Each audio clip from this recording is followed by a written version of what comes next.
But there was only one guy, and this is really the point of the story, there was one guy who really got up my nose. He was a chap from CAFU. Anybody have anything to do with CAFU? Civil Aviation Flying Unit, for those who a bunch of CAA type narcs, and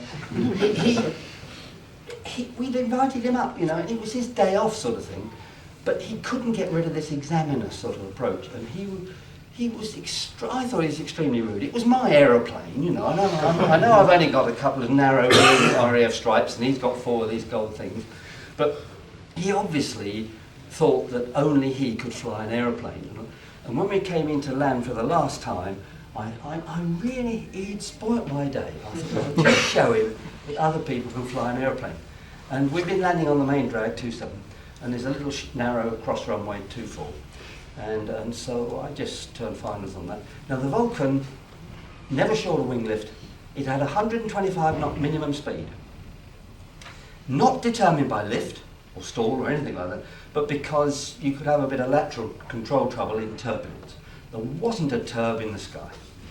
And I came over the security fence, which is just by the threshold of 24, at about 100 feet, and it was 125 knots, it was just trickling off.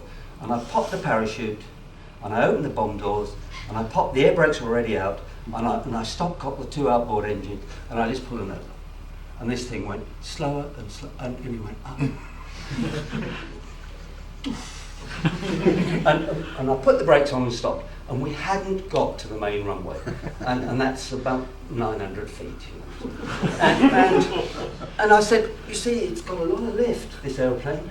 And he didn't respond, he was just staring at the front of the cockpit, and I think he thought he was dead. And he was waiting for the gates to... I'm sorry.